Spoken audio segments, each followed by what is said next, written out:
It wasn't too long ago that Aaron Boone was among those talking about how remarkably healthy the Yankees were heading into October. Possibly the most healthy roster that Boone had had at his disposal in his time in pinstripes. And he must be kicking himself for not knocking on wood there, because the Yanks have had a couple of significant injuries here in that time span. Anthony Rizzo hit on the right hand with a pitch in the 7th inning today. Yankees fall to the Pirates 9-4 as they once again missed an opportunity to lock up home field advantage in the American League. That can still happen tonight if the Astros defeat the Guardians. But more importantly, Rizzo fractured the 4th and 5th fingers on his right hand.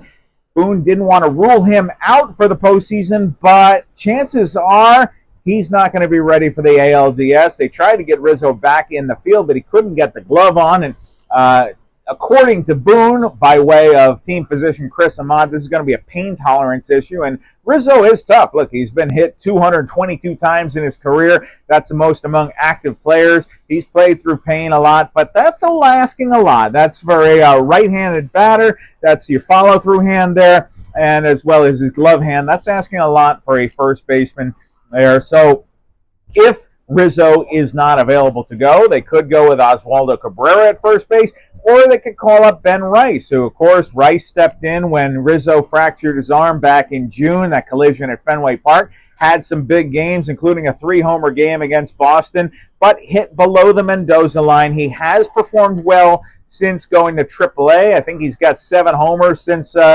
going down there this month, so he's been swinging the bat well, and he is very much in consideration there. The other significant injury I alluded to earlier, Nestor Cortez went down after Boone was talking about how healthy they were. Not to put this all on Boone, because a lot of people around the team have talked about how they have had good luck with injuries. Rizzo had come back, had other players come back from the IL, but now Rizzo looks like he will be missing in action here.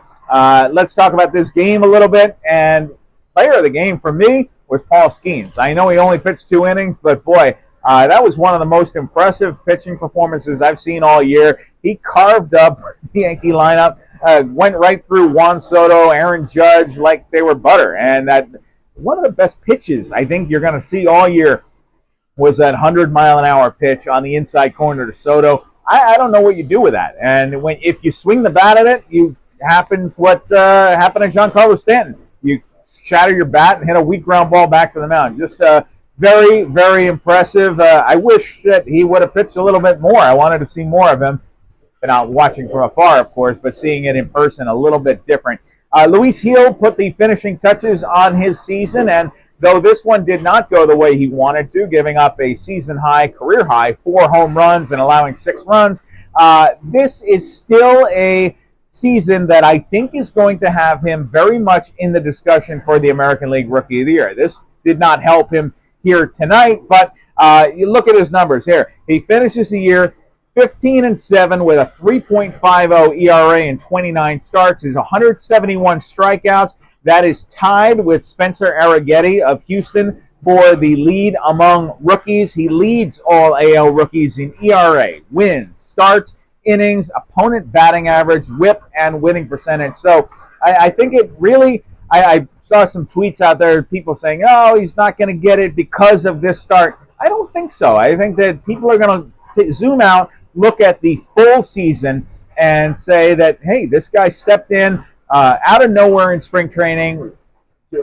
got his job because of an injury to Garrett Cole, then stepped in and approximated what Garrett Cole did for the better part of 2 months, and on the whole, had a really, really solid, impressive rookie campaign, coming back after Tommy John surgery. So whether he gets it or not, whether it winds up going to Colton Cowser in Baltimore, or maybe Austin Wells is in there too. There's a few other names I think will get consideration, but I think those are probably your top 3 in some order there.